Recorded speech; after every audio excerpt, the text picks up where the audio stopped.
always love to give props to my friends Mike Ferrantino and Love in Reverse for the intro music, and I'm glad Bruce was kind of enjoying that. Yeah, really nice. Thank you. I'll have to give props to my buds there. Mike's down in Tampa. He's had a pretty good career as an indie artist, so I'm glad you appreciate that, man. Yep. Here's a man with some great ears in his own right. Great voice, great stories. A man who goes back to, let's say the 70s to now. There's a lot to cover and not enough time to talk to Bruce Sudano, but thank you for giving me your time, my friend. I appreciate it. Happy to be here. Happy to see you. Yeah, absolutely. There's so many places. We're going to talk about some of the music he's had out in the last year. We're going to even play a clip, one of the videos from his song, from his album. And the best way to start this is let's just go back to the beginning. And I want to go back with photo number 2. We're going to go back to around 1970. So here's this band Alive and Kicking, who has this top 10 hit in 1970. And it's like, even me going, hold on, just a little tighter now, baby. There you go. The things that hit you when you remember it. Yeah. When you, that moment, that had to be that moment where it's like, okay, I'm not in Brooklyn anymore. This suddenly is a new chapter, a new beginning. When did you know it's like things are about to change? It was a very interesting moment. It was a special moment.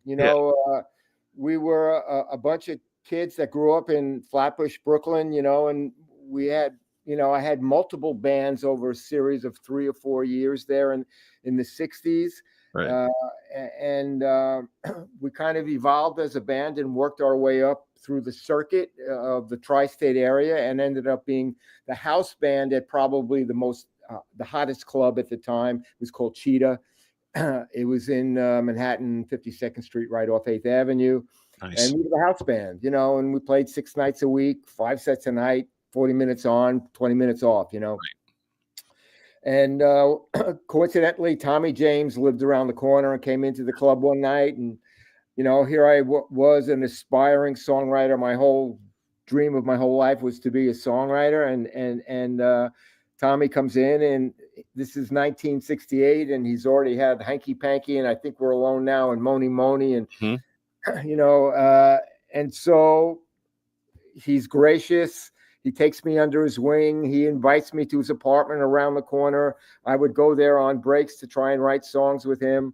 Ended up co-writing one song of his. It was called Ball of Fire. It became a top 20 record kind of in 1969, right before Alive and Kicking. And then Tommy got us signed to Roulette Records, Morris Levy Roulette Records, which was the label that Tommy was on. I was able to, I got a $1,500 advance from BMI. I thought I had more money than it was like. Right. Put it in perspective. Back then, $1,500, a lot of money. Yeah. And, I was making, $40 a night, and so anyway, all of that happened. And then Tommy, came up with Tighter, produced the record for us, and it went on to be a big record. I took my first flight. I was about to ask you that. I'd heard that your first ever plane flight was to go out west to basically close the deal on this. Well, yeah, to go out to do American Bandstand, and while we do American Bandstand, and while we're out there, we shoot the album cover, which you just showed, which is us romping around in the Pacific Ocean. So special time. For me personally, it was an interesting point in my life because, I'm late teens. All this starts to happen to me. 1969, I graduate college. I have this hit song. My band has a hit record. And I'm thinking to myself, this shit is easy. Right. Right. Of course. As life would have it, we put out, few other singles after Tighter and Tighter with Alive and Kicking, and nothing happened. So, here I am at the age of, maybe 21 now. I leave the band. I move back into the basement of my mother's house and say, like, am I a one-hit wonder at 21 years old, And I can only imagine how difficult that is psychologically at that point. Here you are thinking to yourself, I'm heading home. Yeah. What just went wrong? Yeah. Yeah. In the grand scheme of things, it was probably the best thing that could have happened to me at the time because, I mean, I was young, I was cocky. I was a bit of a jerk, Be honest. so it was a pretty quick autocorrect, but I was able to get back there in my basement of my mother's house, really work on my songwriting, and wrote a bunch of songs, which, ultimately became songs that were on the first Brooklyn Dreams album, which was, a few years later. And Brooklyn Dreams has a very important part in your life, not only because of the band, because of your songwriting, and because your wife, Donna. And if I may, photo number, I think it's photo 3. This is Brooklyn Dreams on American Bandstand. Donna suddenly it's not Dick Clark interviewing you. It happens to be Donna. Do you remember what year that was?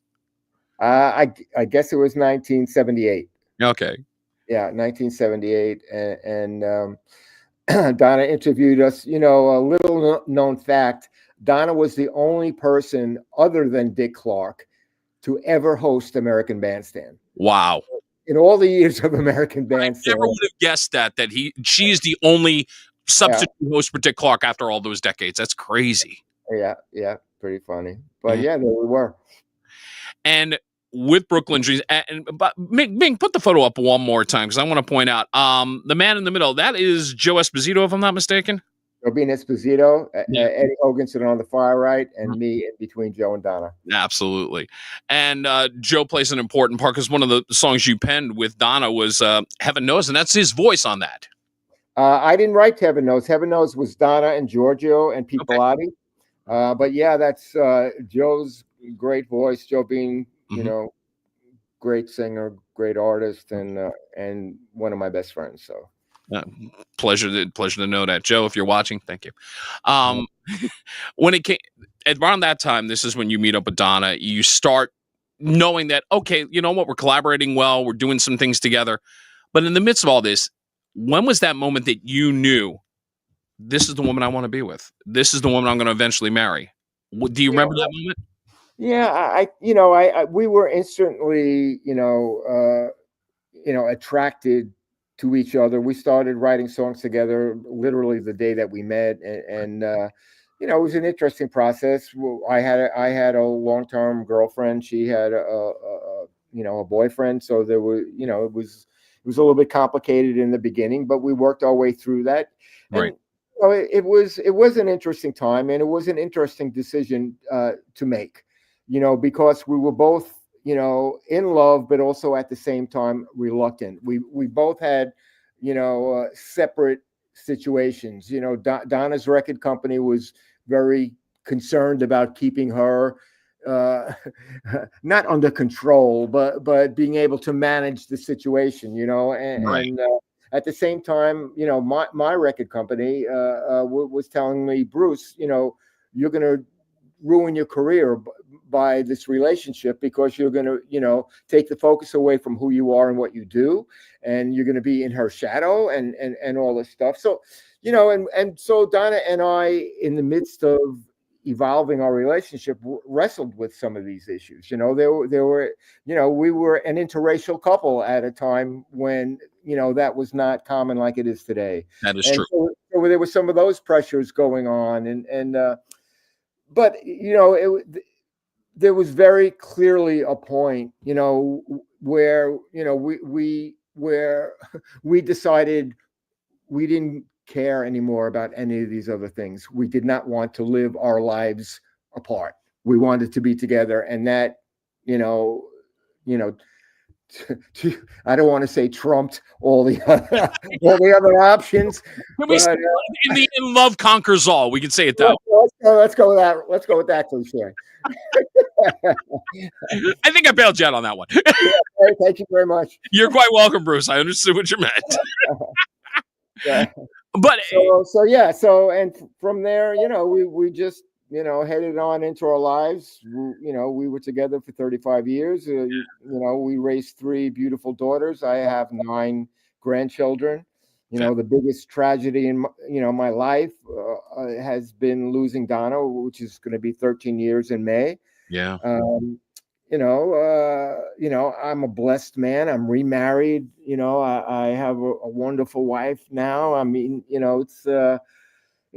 life is an interesting journey. I always picture Donna and I, 90 years old, holding hands, walking down the beach, but that's not the way the cards got dealt. So, yeah.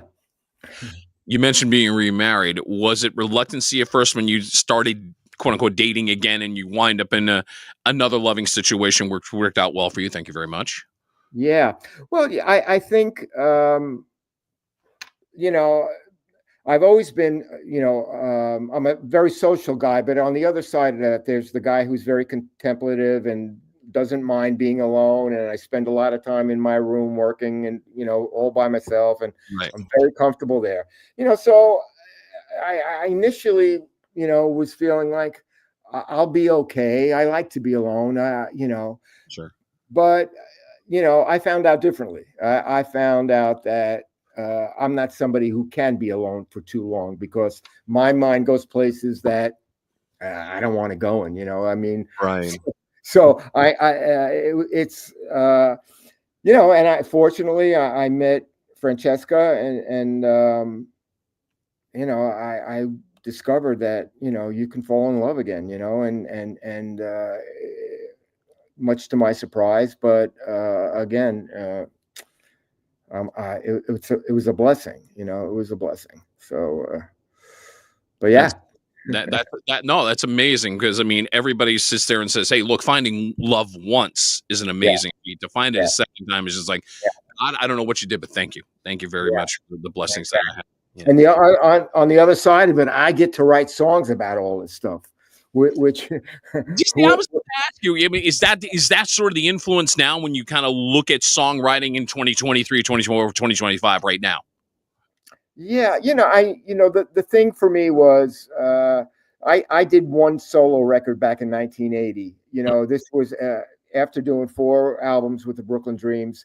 I did a solo album, and this was right at the time where Donna and I got married. Literally the same year that we got married, this record came out. Right. And and at the same time, Donna was also pregnant with our daughter Brooklyn. Mm-hmm. And I just came to the realization of there's no way that I can balance this life with Donna having her career and me attempting to be the solo guy at the same time. Right. And like I said earlier, the songwriting thing was always my dream, my happy place. So I put the solo thing on the side. Mm-hmm. And, all these years later, when Donna passed away, the songwriting was the thing that saved me in a way. It gave me the place to go, a place to vent, a place where I knew who I was, and it evolved into me becoming, a solo singer-songwriter, putting out records and playing shows live by myself at that point in my life. But it sounds like it was just a very cathartic thing, and writing is still very cathartic to you. Absolutely.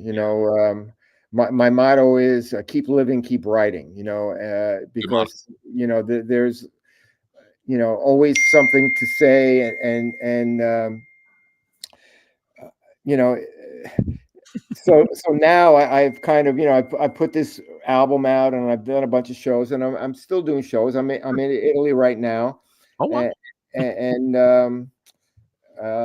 last night yesterday I went to Rome and I played at the #1 radio station in Italy, Rai Uno, and tomorrow I go to another city not far from where I am, and I do a show at the Beatles. There's a Beatles museum in this town outside of Milan, and so tomorrow night I go do a show at the Beatles museum, and keeping busy and sitting here in my room trying to come up with new songs for whatever comes next. It just never stops. That whole process in your brain about songwriting, there's always going to be something that influences or triggers you, and you gotta go. Do you always keep like a pad and pen nearby? You always have that? Yeah. Well, these days it all goes in my phone. I You know, okay. like I notes in yeah. my phone. I got to give Bruce a lot of credit. Very technologically savvy, as I've seen through YouTube and a lot of the things, which I'm going to get into a little later on. Bruce Sudano did mention his songwriting. I do have to give props where props is due, because this is a man who not only wrote songs for his wife Donna, he also had a hit song for Dolly Parton, had a hit song for Michael and Jermaine Jackson. And I remember that song, "Tell Me I'm Not Dreaming," was all over the radio. That song, which was a huge, huge song back in the day. Yeah, it was.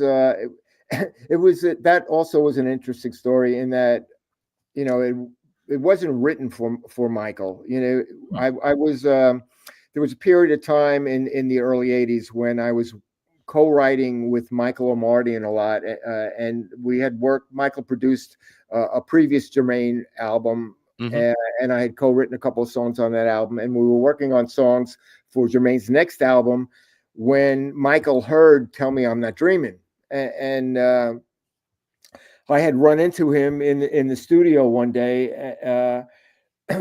We there was a studio called Lion's Share, and there were, I think there were 4 main rooms in this studio, and so, you know, there were always different people working in the room. One room could be Quincy Jones, one room could be David Foster, Mm-hmm. Toto could be in a room. It was that kind of thing. And this one day I walked into the kitchen and Michael was there, and I had never met him before. And I introduced myself and I said, you know, I'm working on, you know, Jermaine's album. And he's like, oh, you know, I want to hear what you're doing. And so then somehow he ended up hearing "Tell Me I'm Not Dreaming" and saying, I want to sing on this song. And everybody was thrilled. Yeah. And you know, the one glitch in the process was that Michael never got permission from his record company, which was Epic Records. Mm-hmm. Jermaine was on Arista. So as the song was, as you say, it was all over the radio. It was, you know, ubiquitous at the moment, in that moment. And Michael's Epic comes out and says, nope, cease and desist on the song. You never got permission. Oh, So just as the song was really ready to like go to overdrive, that happened. But you know, it still got nominated for a Grammy. You know, it was, you know, a #1 dance song, a big R&B song, and would have been higher on the pop charts had not the SD happened, right? yeah, yeah. You What's know, but there's always a story. there always is, which brings me to the Dolly Parton picking up a song that was originally written for Donna. How did that come about? How did Dolly find out about the song? The song wasn't written for Donna. Wasn't? Okay, please explain. Yeah, the song was written about the divorce. My parents were getting divorced. Okay. And I'm, you know, this is before Don and I were married, and we were living together, and we were in this big house in Hancock Park in Los Angeles, and there was this like back maid's bedroom, and I had a Fender Rhodes in this room, you know, and I was just back there, you know, tripping on the fact that, you know, here I am, 29 years old, whatever, and my parents are getting divorced, and yet I'm still feeling like, wow, this is you know, a bit of a trauma. Yeah, it's shaking you to the core still. Yeah. Yeah. So anyway, I'm coming up with this song, and Donna knocks on the door, and she's like, "You should put a line in that song about all the king's horses couldn't put your parents together again." I'm like, okay.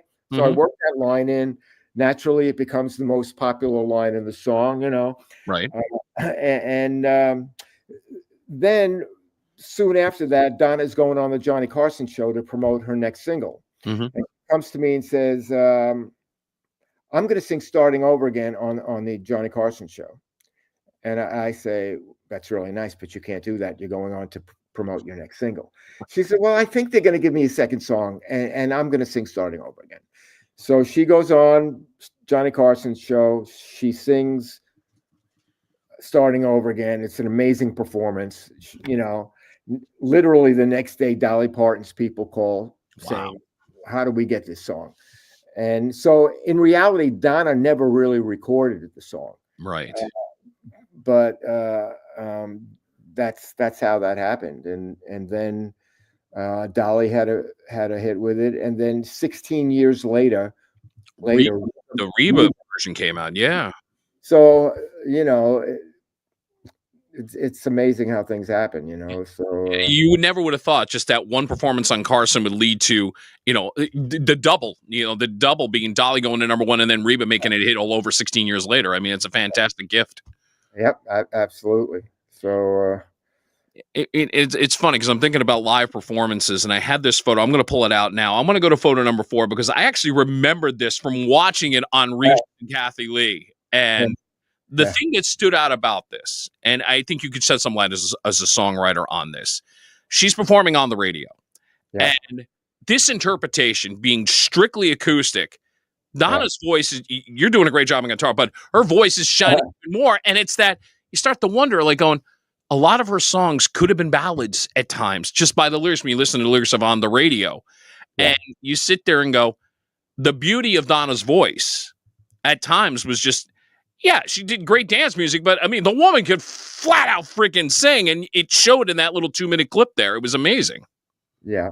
Yeah, no, Donna was, in my estimation, one of the greatest singers of all time. She could sing anything and own it. Like many singers are great in a specific style, and then they get out of their style and it's not quite right. But Donna could, she could sing anything. She had a beautiful tone, beautiful, perfect pitch. Yeah. She could sing high and soft and clean. She could rock. She had soul. I mean, she was just an amazing artist, an amazing songwriter, an amazing person. She's just an amazing person.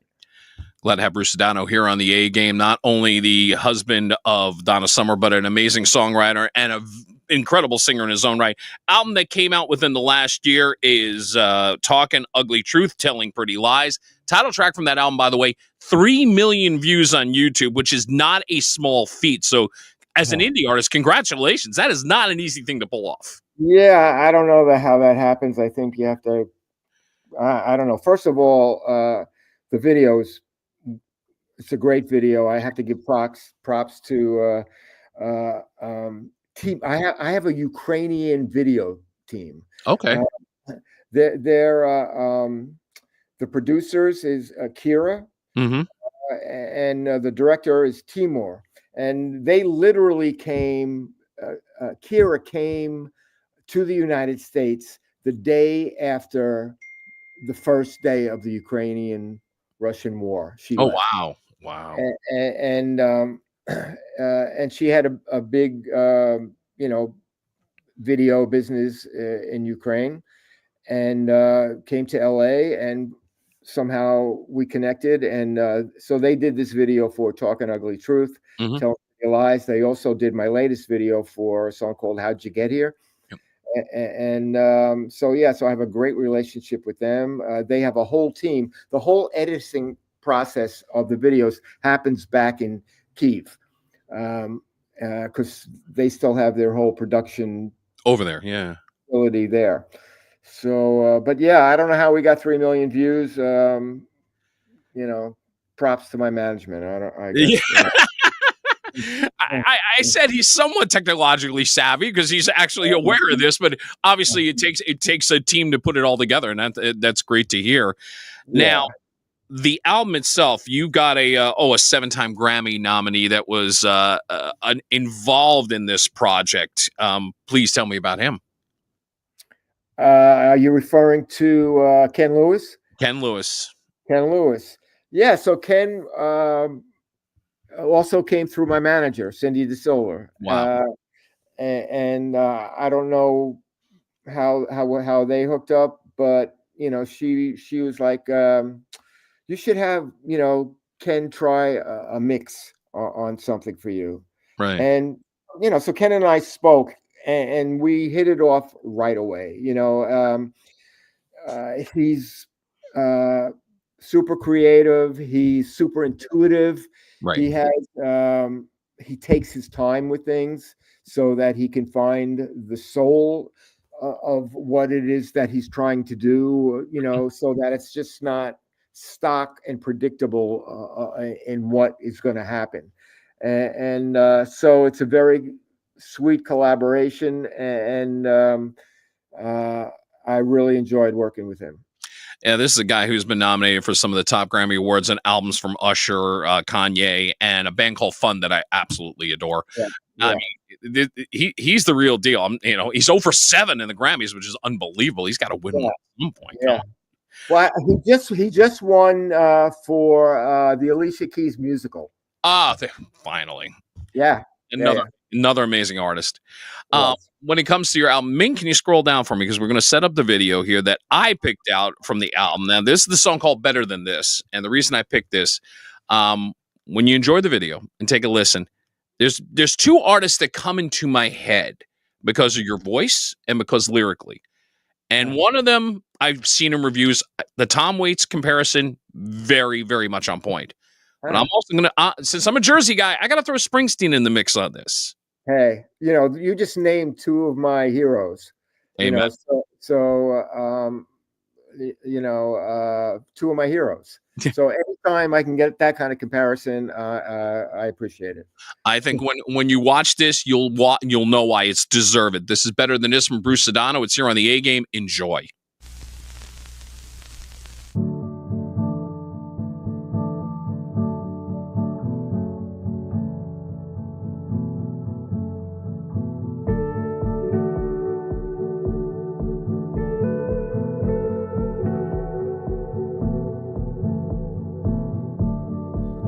Years old, I'm out late. It's 2 a.m. in the morning. I'm driving around with the radio playing.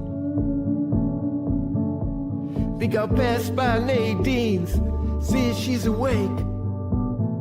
Hungry for some action. I'll take her for a ride down a campus road, or some backseat satisfaction.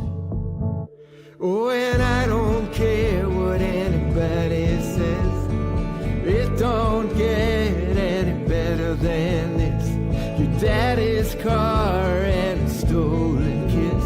You're flying. No, it don't get any better than this.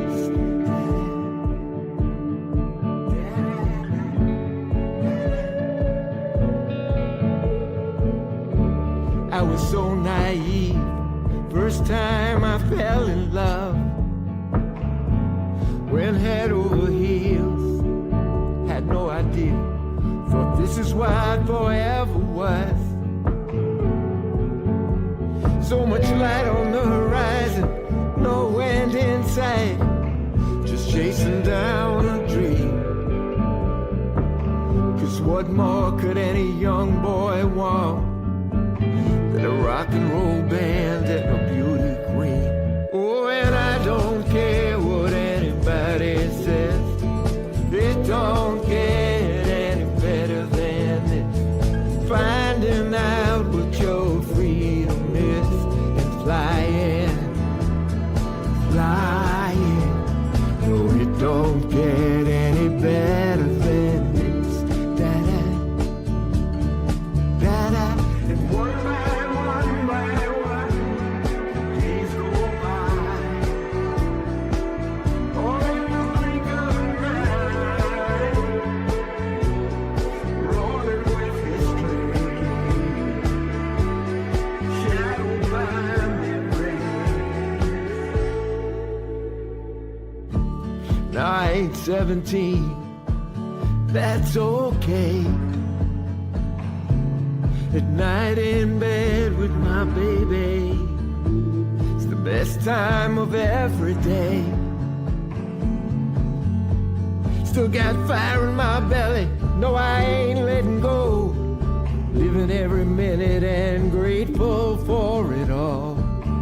'Cause what more could anybody want than one more day for dreaming? Oh, and I don't care what anybody says, it don't get any better than this. Every day you're living, it's a beautiful gift. Keep flying,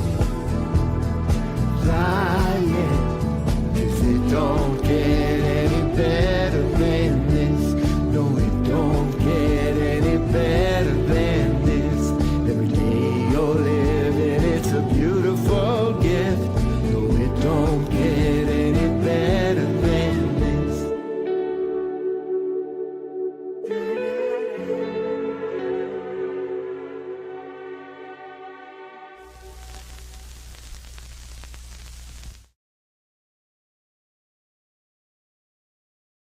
Amazing how you can sum up life in 3.5 minutes. I think Yeah. that's the beauty of it. And the video, incredibly done with all the photos that were being interspersed in it. I mean, really reflecting on where you were, where you're going, where you are today. Yeah. Yeah. I haven't seen that in a while. It's quite a little journey. Yeah. And I think that's the thing that hit me, even though I don't know you, but again, knowing who you are, knowing, music of Donna Summer, knowing your career, it's like, that's powerful. I'm sorry. That video is so powerful and the song is powerful. And you merged the two together where the song is really great. The video even makes it greater in this case. Yeah. I think, that's the tricky thing about doing videos. It's like a lot of times I feel, the video can distract from the song, and I'm always more about the song than anything. Sure. So it's really important to me that when I do a video that it doesn't distract to the song and that it at least supports the song, if not, take it a step up, so yeah, but that's good. There's a lot of my grandmother is in that. Yeah. My brothers, my whole family, there's some Johnny Swim stuff in there. Did you with the photos, did you contribute them or where did they find them for that matter? Yeah, I contributed the photos. Yeah. And but it's interesting to see. Yeah, and they did a really good job of doing it. There's the Planetones. I used to be in a band called the Planetones with Kenny Vance. We started the Planetones for the movie American Hot Wax. Yes. So there's a shot of them in there. I mean, I forgot all the stuff that was in there, but yeah. But I'm glad you like that one. No, I love it. I think it's just a well-written, just 3.5 minutes of like, I'm on this guy's journey, and I felt like I just lived his life in a span of 3.5 minutes. It's just, that's powerful. You should be great. That's something that song got to be very proud of, my friend. Yeah. Without a doubt. Thank you.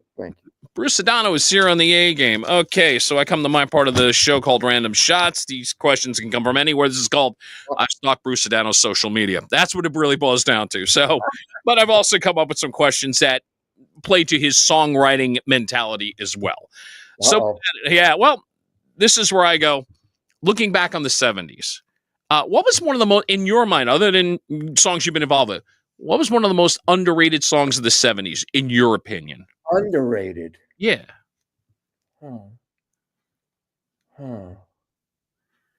Start you with a tough one. Yeah. I don't know. There was a time. I mean, if you're going back to, it depends on what you're looking at. If you're looking at R&B or if you're looking at singer-songwriter, right? There were a bunch of singer-songwriters. Tim Hardin and Mickey Newberry and guys like that. And in terms of underrated pop song, Yeah, let's go. Let's say underrated pop song. Let's say it that way. Yeah. I don't know, man. Let me think. Maybe it'll come to me as we keep talking. No problem. I'll hit you with another question while you're thinking about that. I know Donna's done some covers when she was performing live. Was there a favorite version that she did in concert of a cover song that you really enjoyed? Yeah, she did a version of Reflections by Diana Ross and the Supremes, probably. Yeah. Which was great. She did a version of Pearls by Sade, which another good one. She did an amazing version of Nights in White Satin by the Moody Blues. Wow. I mean, she did. I mean, actually, as we're talking about this, hopefully no Donna Summer fans are going to be watching this. Hopefully they are. But I should definitely put out a record. I should put a record together of live recordings of Donna doing covers. It should be out there. I definitely should do that. It was funny because as I was getting ready for this interview, I found something on YouTube and I had forgotten all about it. She does this version of La Vie en Rose, and I'm like, Rose, yeah. My God. I'm like, you're sitting there going, you reinterpreted this song, you sing it beautifully, the beat's great, and you're like, how'd you do that? That was just goes to my point that she could sing anything, you know. But and she did spectacular versions of all these songs that I'm mentioning. Yeah. You know, and this The Way We Were, A Song for You. You know, there's one of the last things that she did. We did it at the Hollywood Bowl with Richard Carpenter, and with the Hollywood Bowl Orchestra and Richard Carpenter on piano. She did a couple of Carpenter songs. Don't you remember you told me you love me, Baby, da, da, da, da, da. Yeah. yeah. And long ago, maybe that's the same song. I don't know, but anyway, she did and it was magic. You know, she. Yeah, I think this album now has to happen, Bruce. Yeah, yeah. I'm putting myself on the line now. I don't have enough to do. No, you've already got a busy life. I mean, geez. Having random shots of Bruce Sudano. Okay, so Love to Love You, Donna Summer was the HBO documentary that came out in 2023. Your daughter, Brooklyn, helped create that. Now, the interesting thing is, if they ever did a full biopic on Donna, obviously Brooklyn could play Donna. But who plays you? I don't know. I have a suggestion. That's what I'm going to go with. I'm open to suggestions. Right. Ming, give me photo number 9. I bring you actor Danny Pino from Law & Order Special Victims Unit. Yeah. Yeah, I like that. Yeah, I thought you would. When I saw that photo, I was like, oh my God, that he could be Bruce in a heartbeat. Hey, Rob, maybe I need to bring you on as the casting person. I would love that. Have you, seriously though, is you and the family been approached by any major movie company to do a Donna story? Yeah, I mean, it's in the works. You know, it's you know, we did the musical. Mm-hmm. You know, we had a Broadway musical back in 2018. Last year, Brooklyn co-directed the documentary. Right.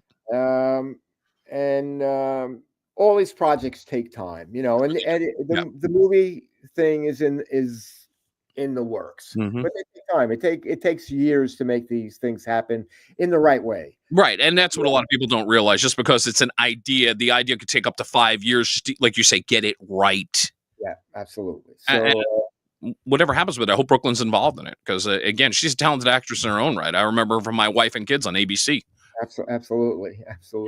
But, you know, and she did a great job on the documentary. I mean, she's you know, is being offered projects, you know, to do more directing of documentaries now. That's fantastic. Yeah, no, she did a wonderful job. As a matter of fact, if I can get photos, this is one of the photos from the documentary that I managed to get a stop scene on. Photo 7, please. And then right there, I'm like, yeah. That was cool. That was like, oh, good. I got a good shot of that. It was like, Donna would not like this photo. I'll explain why. Because I would think it's like, it's your birthday. Oh my God, why don't you like? No, yeah, you know the thing that Donna was. It's very hard to find a bad picture of Donna, and not that this is a bad picture. I agree with you. It's actually a great picture, you know, and you know, I'm not sure what birthday this was, but you know, blowing out the birthday candles. So there you go. Yeah. And again, that's the great thing. The documentary that Brooklyn put together it was telling stories and bringing out photos. And I think that was the thing that gravitated to me when you sit there and go, wow, we're really getting a revealing look inside a person we knew something about, but not everything. That's for damn sure. Yeah. And you know, and you know, Brooklyn co-directed it with Roger Ross Williams, who's an Academy Award-winning documentary director. Mm-hmm. And they just had a really good unified vision of the story that they wanted to tell. You know, they didn't want it to be behind the music. They didn't want it to be a Wikipedia page. Right. They wanted to create something that really revealed a part of Donna and showed who she was as a person, and you know, what motivated her and what were the challenges that she had, and show the human side of the beautiful person that she was, you know. So but yeah, the movie is going to happen. It'll you know, we'll talk about that the next time. Yeah, definitely. And maybe I'll be involved in casting. Who knows? Maybe I've just gotten a job. That would be great. Two more questions here on Random Shots. One is another photo. Ming, I believe it's photo number 3. This is another great. No, not that one. That one. We already did that one. Where are we at? Maybe it's 8. That's it. There's you. There's Donna. And there was a gentleman there named Giorgio Moroder who was, back in the day, quite the influencer in the 1970s. This is a guy who's won 3 Oscars. He's won 3 Golden Globes, 4 Grammy Awards. Yeah. If you could sum up Moroder in 1 or 2 words, how do you sum up a guy like Giorgio Moroder? Well, how do you sum up Giorgio Moroder? That's a complicated question. He's a very he's a beautiful guy. He's super talented. He's very matter of fact. Mm-hmm. He's very light. He's not heavy. He's not protective. He's the thing about great producers too, Giorgio is great. Quincy Jones was the same way in this way. Okay. Being able to assemble a great team. Because in order to make a great record, you were talking about Ken Lewis working with me, Right. Good example. You have to have somebody that understands who you are as an artist, right, who complements what you do in the right way. Right. And, Giorgio is just somebody who's, worked so well with Donna in that they both weren't complacent. They always wanted to push the envelope. They, totally respected each other's gifts and talents, gave each other space to be who they were. And, and Giorgio is, just, a revolutionary Renaissance man kind of guy. Yeah, I mean, one of the more influential names of the 1970s for sure when it comes to producing and everything that's involved in music. Absolutely. I'm wrapping it up with one quote, and this is something I heard you say as I was going through YouTube, and I think this is such a very deep but very meaningful quote from you. Mm-hmm. Part about being in the now is looking into the future, which honestly is one of the hardest things sometimes to do, because when you're so in the now, you're not trying to think in the future. You're definitely not trying to think in the past. You're just so focused on this. Mm-hmm. So it's very reflective of you to say that. So how do you be able to look into the future while being in the now? Because I could learn something here. Well, sure. It's all about, you have to be present in the now, but you have all the history and everything that all you've learned and experienced from the past. So there's a part of the past in the now, and you're in the now, with a sense of looking forward and a sense of hope of what's to come. Mm-hmm. And that's part of being in the now, is embracing with the eye towards the future and the hope for tomorrow and what that's going to be. So the past and the future all live in the now. They're part of what now is. I love the quote. I really do love the quote. It made me think a lot when I heard that. I'm like, and I'm like, that's why I had to bring it up. I think it's a fantastic quote. And I'm still trying to think of the underrated song from the 70s. And all kinds of things are running through my mind, but I can only go by, for me, only because it was like when I started thinking about, okay, if I'm going to go the disco era, I mean, Heat Waves Groove Line was one of those songs that always got stuck in my head. It was a hit. It was kind of like buried amongst a lot of other hits. That's why I thought it was underrated. Yeah, absolutely. Yeah, there were a bunch of them. I'm not thinking of any of them right now. Let me mention this right now, that you can, wherever you download your music, find this. Bruce Sudano's Talking Ugly Truth, Telling Pretty Lies. Worth your time. Gave you a snippet of one of the songs from the album. When you come back from overseas, will you be doing some more shows in the United States? I will be doing shows in June, July, and August to be announced, but they're being set up now. I look forward to finding out at least a New York date. Maybe we can coax the legendary Stone Pony in Asbury Park. Sudano in the... Yeah. I would love that. I would love that. I would You figure know? as a Tom Waits and Springsteen fan, I'm like going, yeah, the Pony and you would be like, Absolutely. You know, the one thing we should mention about this album before we go is sure. Valerie Simpson. Valerie Simpson, who is a world-class songwriter, Hall of Fame. Yes. Ain't nothing like the real thing. You know, I'm every woman. You're all I need to get by. Solid as a rock. Anyway, she graced me by doing a duet on this record of a song called Two Bleeding Hearts, which was the first song that I worked with Ken Lewis on for the record. Wow. Yeah. You definitely had, like you said, putting the team together. You put the hell of a team together on this album, my friend. You really did. Yeah. Thanks, Rob. Yeah, you're quite welcome. I look forward to finding out more information during the summer. When I have that information, I'll pass it on all to you. Go to brucesudano.com, by the way. That's his website. He'll probably have some more information on the tour when it is ready for you. Yes, my sir. friend, enjoy overseas. Sounds like you're having a blast. Having a good time.